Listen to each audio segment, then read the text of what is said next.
भारतीय संस्कृति में यज्ञ, योग एवं आयुर्वेद जैसी अमूल्य विद्याएं हैं, जिसका मूल है वेद। इतिहास की ओर दृष्टि डालें तो भगवान राम, भगवान कृष्ण से लेकर राजा महाराजाओं, ग्रामवासियों व अरण्यवासी ऋषियों की कुटियों तक नित्य व नैमित्तिक यज्ञों का प्रचलन देखने को मिलता है। और आपको जानकर के आश्चर्य होगा, ये छोटा सा हवन 7 से 10 मिनट जिस स्थान पे हम प्रतिदिन करते हैं, वहां के वायुमंडल के अंदर प्रति सेंटीमीटर एयर के अंदर 200 से 400 ऋण आवेशित कण पाए जाते हैं। ये इतनी बड़ी संख्या होती है, जो घना जंगल हो और वहां का जो वायुमंडल हो, ऐसा वायुमंडल हम अपने हाथों से 7 से 10 मिनट यज्ञ करके अपने घर के अंदर निर्मित करके पूरे परिवार को दे सकते हैं। इतनी बड़ी चीज है साइंटिफिकली। 7 से 10 मिनट दो, उससे इतना बड़ा परिवर्तन, इतना बड़ा लाभ होता है।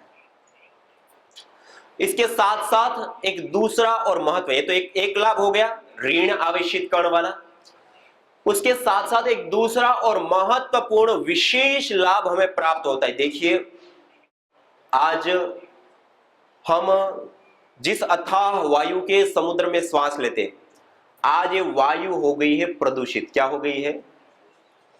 आज हम पेट्रोल, डीजल, कोयला बड़ी मात्रा में प्रयोग करते हैं। अब उस चीज के दहन होने पर क्या होता है कि एक तो जैसे हम भी श्वास लेते हैं तो ऑक्सीजन लेते हैं, अग्नि भी जलती है तो क्या लेती है? ऑक्सीजन चाहिए। क्या चाहिए? बिना ऑक्सीजन के अग्नि नहीं जलती। आज जितनी ऑक्सीजन हम सब लोग श्वास प्रश्वास से लेते हैं, उससे कई गुना ज्यादा ऑक्सीजन हम खपत करते हैं पेट्रोल डीजल जलाने में। गाड़ी चलाते हैं ना, उसमें उससे भी ज्यादा ऑक्सीजन चाहिए होती है। दूसरा, अब वो चीजें जब जलती है पेट्रोल डीजल आदि, तो उसके जलने पर SOx, NOx, CFC, जिसको हम हानिकारक गैसें कहते हैं, पोल्यूटेंट गैसें कहते हैं, हार्मफुल गैसें कहते हैं, जिसके कारण से वायु प्रदूषण बढ़ता है। और प्रदूषित वायु के अंदर रहने से हमारे शरीर के ऊपर बहुत बड़ा दुष्प्रभाव होता है। हमारे शरीर के ऊपर ही नहीं, ये प्रकृति के ऊपर भी उसका बहुत बड़ा दुष्प्रभाव होता है। आपको जानकर के आश्चर्य होगा, विश्व स्वास्थ्य संगठन WHO के आंकड़ों को आप देखेंगे, एक साल के अंदर, केवल मात्र एक साल के अंदर वायु प्रदूषण के कारण 70 लाख से अधिक लोग मौत के घाट उतर जाते हैं। कितने लोग? 70 लाख लोग केवल वायु प्रदूषण से मृत्यु को प्राप्त होते हैं। और इतना ही नहीं, पेड़ पौधे, पशु पक्षी और अलग अलग प्रजातियों के ऊपर भी इस वायु प्रदूषण का बहुत बड़ा दुष्प्रभाव पड़ रहा है। अस्थमा, दमा, कैंसर जैसी बीमारियां हो जाती हैं। हम ये बीमारियां होने के बाद उसके खर्च के लिए कितना खर्च कर देते हैं दवाइयों के नाम पे, और उसके बावजूद इतनी जानें चली जाती है केवल वायु प्रदूषण के कारण। और अभी एक रिसर्च, नासा के एक अंतरिक्ष वैज्ञानिक डॉक्टर ओम प्रकाश पांडे, उन्होंने इस यज्ञ के ऊपर कई परीक्षण करके एक बात बताई। आपको जानकर के आश्चर्य भी होगा और अपनी संस्कृति के प्रति गर्व भी होगा कि नासा के अंतरिक्ष वरिष्ठ वैज्ञानिक ये कहते हैं कि हवन करने पर एथिलीन ऑक्साइड, प्रोपेलिन ऑक्साइड और अलग अलग प्रकार की कई सारी ऐसी गैसों का उत्सर्जन होता है। वो जब वायु के अंदर आती है तो एक फोटोकेमिकल प्रोसेस चलता है। उस फोटोकेमिकल प्रोसेस के परिणाम स्वरूप वायुमंडल के अंदर जैसे SOx, NOx, CFC आदि जो हानिकारक गैसें होती है, वो जब वायुमंडल के अंदर है और उसमें ये यज्ञ किया, उससे जो गैसें उत्सर्जित हुई वो भी वायु के अंदर आई। ये दोनों जब आपस में मिलती हैं और एक निश्चित टेम्परेचर मिलता है तो उसके बॉन्ड टूटते हैं, बनते हैं, टूटते हैं, बनते हैं। इसको कहते हैं फोटोकेमिकल प्रोसेस। आप सब लोगों ने पढ़ा होगा, जाना होगा, फोटोसिंथेसिस प्रक्रिया क्या होती है? क्लोरोफिल के ऊपर जब सूर्य की किरणें, क्लोरोफिल पत्तों का जो हरापन होता है उसके ऊपर जब सूर्य की किरणें पड़ती है तो वायुमंडल के अंदर carbon dioxide CO2, carbon dioxide के जो बॉन्ड होते हैं वो टूटते हैं। कार्बन को वो अवशोषित कर लेता है और ऑक्सीजन को अलग कर देता है। सामान्य रूप से हम क्या कहते हैं कि पेड़ पौधे ऑक्सीजन देते हैं। पेड़ पौधे कोई उत्सर्जित नहीं करते, ये पहले से ही वायु के अंदर है। जो कार्बन के साथ बॉन्ड है वो बॉन्ड टूट जाता है जिससे वो अलग हो जाती है। इसको कहते हैं हम फोटोसिंथेसिस प्रक्रिया। ऐसे ये दूसरी प्रोसेस होती है, गैस गैस के आपस में मिलने पर, निश्चित टेम्परेचर मिलने पर उसके बॉन्ड टूटते हैं, बनते हैं, टूटते हैं, बनते हैं, जिसके परिणाम स्वरूप वायुमंडल के अंदर, जिसको हम हानिकारक गैसें कहते हैं, जिसको हम जहरीली गैसें कहते हैं, जिसको हम पोल्यूटेंट गैसें कहते हैं, जिसके कारण से WHO कहता है कि 70 लाख से अधिक लोगों की जान चली जाती है, वो गैसें यज्ञ करने पर न्यूट्रलाइज हो जाती है, खत्म हो जाती है, दूर हो जाती है। और ये भारत में भी कई सारी संस्थानों ने अलग अलग रिसर्च करके बातें बताई हैं, और ये नासा के भी जो अंतरिक्ष वैज्ञानिक है उन लोगों ने भी इसके ऊपर विशेष परीक्षण करके इस बात को बताया। और यहां तक कि उन्होंने कहा कि नीचे के एयर के अंदर तो ये प्रभाव पड़ता है, ये परिणाम आता है, लेकिन यदि बड़ा यज्ञ करते हैं तो अंतरिक्ष में भी बड़ा परिवर्तन आता है, उसमें भी पॉजिटिव अच्छा परिवर्तन आता है, उसके लिए लाभकारी होता है। और एक परीक्षण भारत की ही अलग अलग संस्थानों के साथ उन्होंने मिलकर के परीक्षण किया, और उसमें उन्होंने बताया एक बार का जो बड़ा किया हुआ यज्ञ होता है वो 100 यार्ड क्षेत्र, 100 मीटर का जो अराउंड क्षेत्र होता है, उसके अंदर आने वाले एक सप्ताह पर्यंत भी यदि पोल्यूटेंट गैसें आती हैं तो उसको भी न्यूट्रलाइज करने की सामर्थ्य रखता है। मानी ये छोटा सा हवन यज्ञ हम कर ले तो हम पूरे परिवार को एयर पोल्यूशन, वायु प्रदूषण से भी बचा सकते हैं, इतनी ताकत है इसके। पहला लाभ क्या बताया था कि जब हम यज्ञ करते हैं तो उससे वायुमंडल के अंदर ऋण आवेशित कण बाहुल्य वायुमंडल बन जाता है, और उस वायुमंडल में रहने से 2 लाभ बताए थे। कौन कौन से लाभ बताए थे? एक गुड हार्मोन्स का बढ़ना, और दूसरा क्या बताया था? बॉडी अल्कलाइन होगी तो शरीर में कोई रोग होगा नहीं, जंगल जैसा वायुमंडल हमें अपने घर के अंदर मिलेगा। ये पहला लाभ बताया। दूसरा, हम पूरे परिवार को, इतना छोटा यज्ञ कर ले तो पूरे परिवार को हम वायु प्रदूषण से भी बचा सकते हैं। ये दूसरा इसका महत्वपूर्ण और विशेष लाभ होता है। और उसके साथ साथ देखो, मैंने अभी आपको अल्कलाइन बॉडी की बात बताई थी ना। आज जब से ये कॉन्सेप्ट सामने आया है कि हमारा शरीर यदि अल्कलाइन रहता है तो कोई रोग होता नहीं, और जितना जितना बॉडी एसिडिक, अम्लीय होती है, उतने रोग अधिक होते हैं। तो क्या कहते हैं कि बॉडी को अल्कलाइन रखने के लिए हम क्या करते हैं कि हमारे शरीर के अंदर, ये तो मैंने एयर के माध्यम से बताया कि हम जो वायु के अंदर श्वास ले रहे हैं वो वायु के माध्यम से भी बॉडी अल्कलाइन होती है। लेकिन आज, पहले सबके घरों में आरओ मशीन लग गए ना पानी को फिल्टर करने के लिए, उसके बाद अब मल्टीनेशनल कंपनियां एक और विशेष मशीनें लेकर के आई, उसको कहते हैं अल्कलाइन वाटर। क्या कहते हैं? उसमें क्या करते हैं? पानी को अल्कलाइन बनाते हैं, और क्या कहते हैं कि हमारे शरीर के अंदर 70% से अधिक पानी होता है। उस पानी को यदि हम अल्कलाइन करके ले तो हमारी पूरी बॉडी भी कैसी होगी? अल्कलाइन होगी।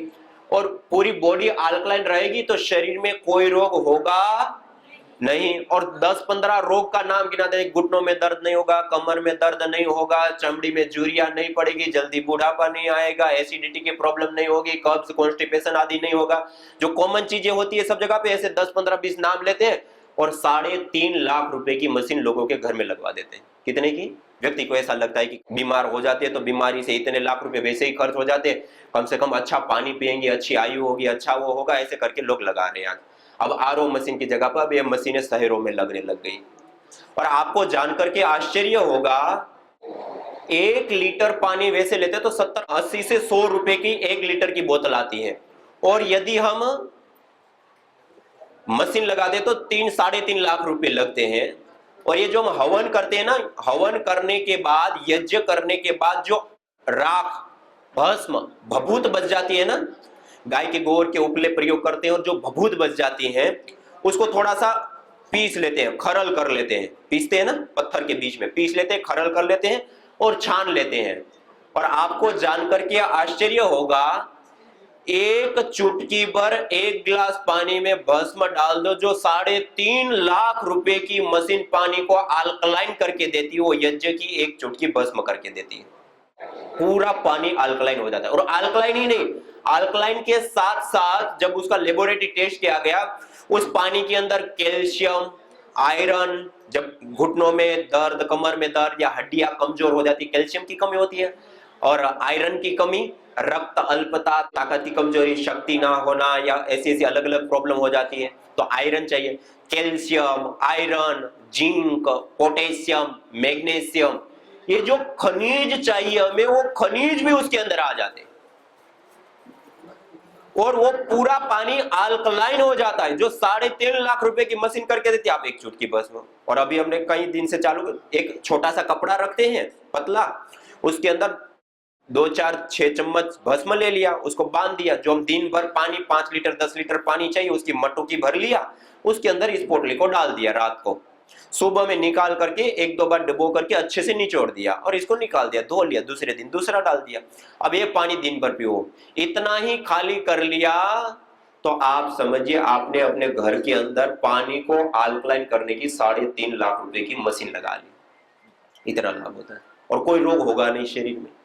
और जिनको एसिडिटी की प्रॉब्लम होती है ना, बहुत छाती में जलन रहते हैं, कील मुहासे, फोड़े फुंसियां बहुत निकलते हैं, कॉन्स्टिपेशन, कब्ज की समस्या रहती है, ये पानी पीते ही कहाँ गायब हो जाता है पता ही नहीं चलता। और एसिडिटी वालों के लिए तो जबरदस्त, जिनका बाल बहुत जड़ता है, एसिडिटी बहुत बनती है, और ऐसी समस्या हो, वो ये पानी पीते ही तुरंत लाभान्वित होते हैं, तुरंत, मतलब वो तो पीते ही तुरंत उसको मतलब असर दिखता है। क्यों? क्योंकि वो पित्त बढ़ा हुआ होता है, तुरंत। क्यों? अल्कलाइन वाटर, अल्कलाइन पानी।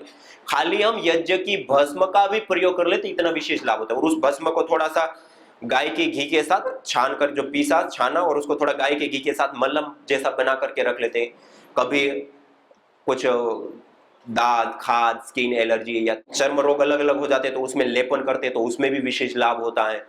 कभी जैसे घुटनों में दर्द या सूजन, तो उसमें क्या करते हैं कि भस्म को, सूखी भस्म को थोड़ा पानी लगा करके गीला कर देते हैं हल्का, और मोटी मोटी भस्म, जहां पर सूजन है या दर्द है वहां मोटी मोटी भस्म लगा करके हल्का पतला कपड़ा उसके ऊपर, वो भस्म बंधी रहे, क्योंकि भस्म वो होती है, और फिर हल्का पतला कपड़ा वो कर देते हैं। सूजन को एकदम से कम कर देती है, दर्द को सोख लेती है, दर्द को दूर करती है, ऐसा भी लाभ मिलता है।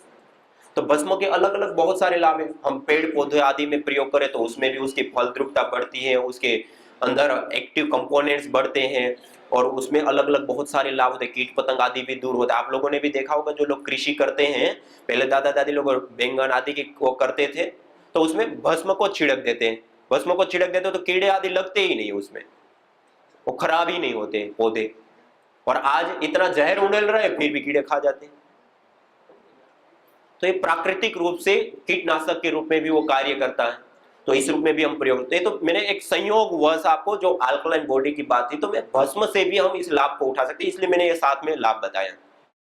सबसे पहला लाभ मैंने बताया कि ऋण आवेशित कणों को बढ़ाते हैं, गुड हार्मोन्स बढ़ते हैं, बॉडी अल्कलाइन होती है, जंगल जैसा वायुमंडल हमें घर के अंदर मिलता है। दूसरा लाभ, हम वायु प्रदूषण से भी बच सकते हैं। और एक महत्वपूर्ण और विशेष लाभ, देखिए हम जिस जीवन को जी रहे हैं, इस जीवन को जीने के लिए, शरीर को चलाने के लिए हमें ताकत चाहिए ना, एनर्जी, ऊर्जा, शक्ति। शक्ति होगी तो हम चलेंगे, शक्ति नहीं होगी तो रुक जाएंगे। इस शक्ति को प्राप्त करने के लिए हम क्या करते हैं? इस शक्ति को प्राप्त करने के लिए हम क्या करते हैं? आहार लेते हैं ना। जो आहार हम लेते हैं वो कितने रूपों में लेते हैं? जो आहार हम लेते हैं वो कितने रूपों में लेते हैं? 3 रूपों में लेते हैं। कितने रूपों में? ठोस, द्रव, गैस। ठोस रूप में रोटी, दाल, चावल, सब्जी आदि लेते हैं। द्रव रूप में पानी, दूध, जूस आदि लेते हैं। और गैस फॉर्म में प्राणवायु। 3 रूपों में लेते हैं, नहीं लेते हम आहार? अब ये जो 3 रूपों में हम आहार लेते हैं, उसमें 24 घंटे में सबसे ज्यादा 3 में से कौन सा आहार लेते हैं? वायु। हम भोजन कितनी बार लेते हैं? ठोस रूप आहार, रोटी, दाल, चावल 2 या 3 बार, 2 बार, 3 बार। लेकिन द्रव रूप आहार कितनी बार लेते हैं? 10 बार 15 बार। गर्मी है तो थोड़ा ज्यादा, ठंडी है तो थोड़ा कम। लेकिन गैस फॉर्म में, श्वास प्रश्वास रूप में, गैस फॉर्म में कितनी बार वायु रूप आहार कितनी बार लेते हैं? Any time. खाते पीते उठते बैठते चलते फिरते, यहां तक कि हम रात को सो जाए तब भी हर एक सेकेंड हम कोई आहार ले रहे होते हैं। तो कौन सा आहार ले रहे होते हैं? गैस फॉर्म में ले रहे होते हैं। कहने का अभिप्राय है कि 24 घंटे में हम सबसे ज्यादा आहार, हम ही नहीं, हमारे साथ हर एक जीव, पेड़ पौधे पर, पेड़ पौधे वनस्पति जगत तो 95% तक अपना आहार वायु से लेते हैं। किससे लेते हैं? और उसके साथ साथ, ये तो सबसे ज्यादा हो गया, सबसे इंपॉर्टेंट महत्वपूर्ण आहार देखिए, हम ठोस रूप आहार रोटी दाल चावल सब्जी आदि लेना छोड़ दे तब भी हम 2 से 3 महीना जीवित रह सकते हैं। हम द्रव रूप आहार पानी दूध जूस आदि लेना छोड़ दे तब भी हम 2 से 3 सप्ताह जीवित रह सकते हैं। लेकिन गैस रूप आहार वायु लेना छोड़ दे तो 1 से 2 मिनट भी जीवित रह पाना मुश्किल हो जाता है। मानी सबसे ज्यादा के साथ साथ सबसे इंपॉर्टेंट, जिसके बिना हम 2 मिनट से ज्यादा जीवन भी नहीं जी सकते, ऐसा इंपॉर्टेंट महत्वपूर्ण हमारा कोई आहार है तो क्या है? वायु रूप आहार। अब इस वायु रूप आहार के लिए सुबह से शाम तक हम क्या करते हैं, जो इतना इंपॉर्टेंट है, जिसके बिना हम 2 मिनट भी जीवित नहीं रह सकते, उसके लिए क्या करते हैं? उसके लिए क्या करते हैं? उस वायु के लिए पेट्रोल जलाते हैं, डीजल जलाते हैं, कोयला जलाते हैं, उसको प्रदूषित करते हैं, उल्टा उसको प्रदूषित कर रहे हैं ना। लेकिन उसके अंदर जीवनी शक्ति का संचार हो, वो अच्छी वायु बने, उसके लिए क्या करते हैं? इसके लिए हमारे ऋषि मुनि लोग यज्ञ किया करते थे। क्या किया करते थे? यज्ञ करने से वो चीजें, गाय का घी, जड़ी बूटियां गैस फॉर्म में कन्वर्ट होकर के इस वायु को सीधा प्रभावित करती है। और ये वायु सुगंधित भी होती है, जो मैंने इससे पहले बताया, हानिकारक जो गैसें हैं उसको न्यूट्रलाइज करके उससे मुक्ति भी करती है, मानी विजातीय तत्वों को दूर भी करती है, और उसके साथ साथ मेडिसिनल कंपोनेंट से युक्त भी करती है। इसलिए कहते हैं ना, जैसी होगी वायु ऐसी होगी आयु। आज मैंने अभी कहा ना, 70 लाख से अधिक लोग मौत के घाट उतर जाते हैं केवल वायु प्रदूषण के कारण।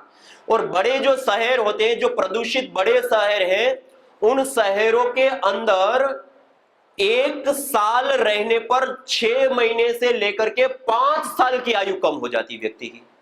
आज के जो रिसर्च आंकड़े बताते हैं, क्यों? वायु प्रदूषित है। जो हम 24 घंटे ले रहे हैं, वो वायु को जीवनीय शक्ति से युक्त करने का कोई काम है तो क्या है?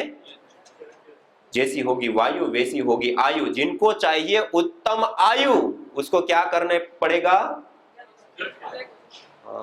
10 मिनट लगता है, कितना? 7 से 10 मिनट आपने कर लिया तो आपकी भी और आपके पूरे परिवार की आयु दीर्घ होगी। दीर्घ ही नहीं, निरोग भी होगी। वरना आज भी कई लोगों की आयु तो दीर्घ होती है, लेकिन जीवन भर दवाइयां खा रहे हैं, हॉस्पिटल के धक्के खा रहे हैं, हजारों रुपए खर्च कर रहे हैं, वो आयु का क्या करेंगे?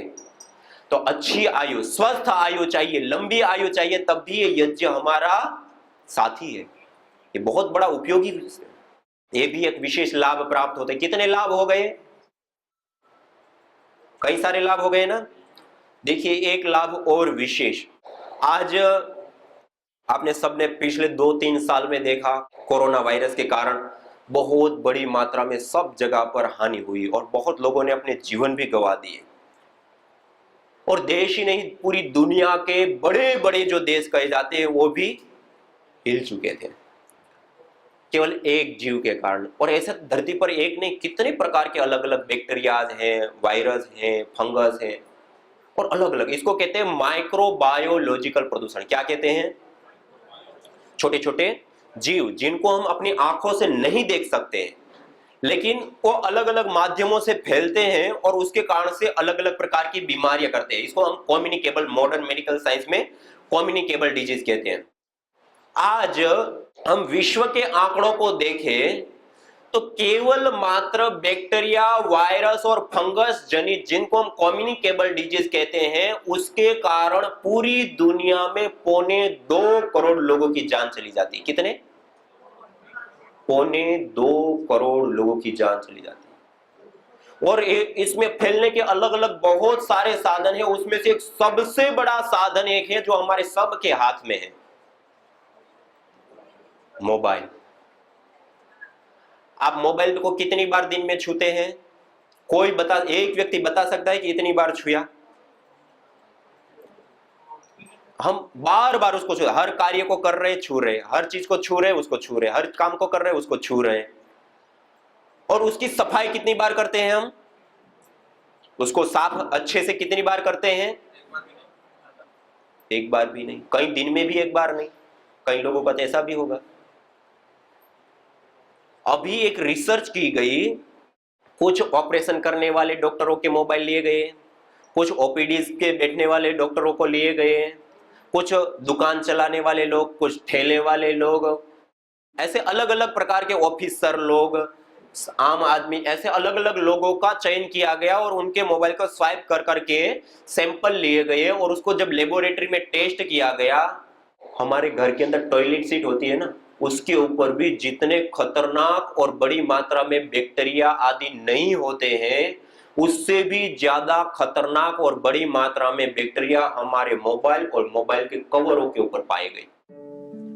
न होता प्रदूषण और रोगों का वार, करते यदि यज्ञ योग पेड़ पौधों का विस्तार, यज्ञ योग पेड़ पौधों का विस्तार, यज्ञ शिष्टा सिनः संतो मुच्यन्ते सर्वकिल्बिषैः, भुंजते ते त्वघं पापा ये पचन्त्यात्म कारण।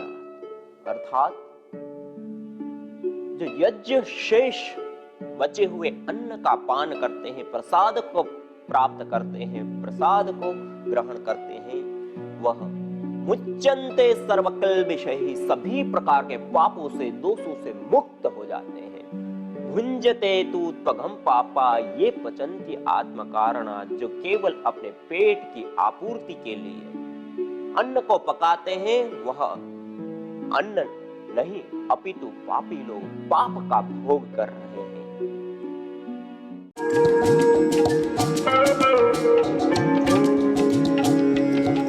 हृदयष्टि हवन सामग्री: अर्जुन छाल, दालचीनी, निर्गुंडी, रासना, पुनर्नवा, चित्रक मूल, नागरमोथा, गुगुल आदि विशेष जड़ी बूटियों से निर्मित इस हृदयष्टि हवन सामग्री से हवन करने पर उत्पन्न धूम्र के अंदर आर-लिमोनिन, ट्रिप्टोफैन, फोलिक एसिड जैसे विशेष कंपोनेंट्स, मॉलिक्यूल्स, फाइटोकेमिकल्स पाए जाते, जो विशेष करके हार्ट बीट का कम हो जाना, बढ़ जाना, बीपी का कम हो जाना, बढ़ जाना, कोलेस्ट्रॉल, ट्राइग्लिसराइड आदि जो हृदय संबंधित रोग हैं, उसमें विशेष करके लाभदायी होती है। यज्ञ भारतीय संस्कृति का मूल है। तो आइए हम संकल्प लें, संसार के श्रेष्ठतम कर्म यज्ञ को अपनाएं, पिंड और ब्रह्मांड में संतुलन कायम करने वाले यज्ञ को अपने जीवन का अभिन्न अंग बनाएं एवं प्रकृति मां के प्रति अपने ऋणों को अदा करें। विश्व स्वास्थ्य का एक नारा, यज्ञ से होगा जग उजियारा। भारतीय संस्कृति की अमूल्य विरासत यज्ञ की महिमा को जानने हेतु वैदिक चैनल पर प्रतिदिन प्रातः एवं सायं 11:30 बजे यज्ञ महिमा कार्यक्रम से जुड़े। विशेष जानकारी हेतु संपर्क करें। मोबाइल 9068565306।